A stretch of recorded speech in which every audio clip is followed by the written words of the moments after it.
Malaki na raw ang ibinagsak ng katawan ni dating Pangulo at ngayoy Pampanga Congresswoman Gloria Macapagal Arroyo. Bukod sa pumayat, mukhang nanghihina rin daw ang dating Pangulo na naka-hospital arrest sa Veterans Memorial Medical Center. Dahil dyan, hiniling sa Sandigan Bayan ng mga kasamahan niyang mambabatas na payagang pansamantalang makauwi si Arroyo ngayong Pasko. May report si Sherry Ann Torres. Ito ang isa sa mga huling sesyon sa Kamara na nadaluhan ni dating Pangulo at ngayon Pampanga Representative Gloria Arroyo bago siya na-hospital arrest sa Veterans Memorial Medical Center simula October 2012 dahil sa kinakaharap niyang plunder case. Hindi na siya nakita sa publiko mula noon. Pero ang sabi ng dati niyang Cabinet Secretary na si Congressman Silvestre Bello III, malayo na raw ang hitsura ngayon ni Arroyo. Nag-golf daw sa VMMC si Bello nung isang buwan na matsyempohan niya si Arroyo na nagpapaaraw. Payat na payat. Sabi ko nga sa inyo, yung estimate ko na between 70 to 80 pounds, that would be an overstatement. Oo. Saka talagang haggard looking niya. Kulbot yung ano niya Nawala yung flawless niya.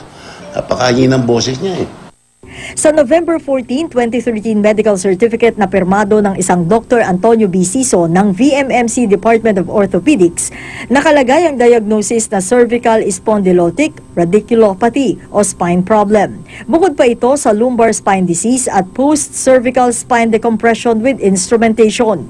Ilang araw matapos makita si Arroyo, naghain na resolusyon si Bello na humihiling sa Sandigan Bayan na bigyan ng Christmas furlough o pahinga sa pagkakakulong ang dating Pangulo. December 21 to January 1, 2014 daw sana ang hiling na furlough ni Bello para kay Arroyo at suportado ito ng mahigit 40 kongresista. In the spirit of Christmas and out of humanitarian and Christian considerations, I strongly urge the Sandigan to consider giving the former president a Christmas furlough.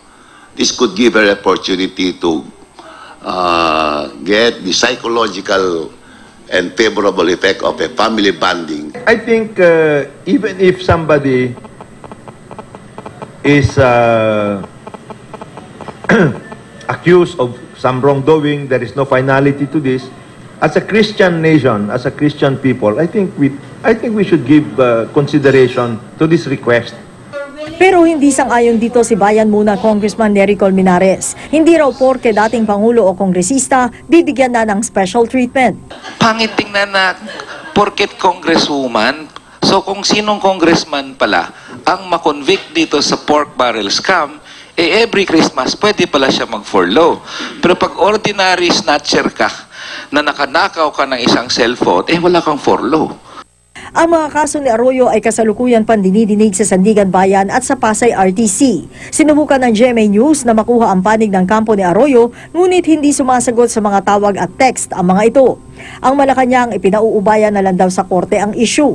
Desisyon na rin lang daw na abogado ni Arroyo kung hihilingin ito sa korte. Sherry Ann Torres, GMA News.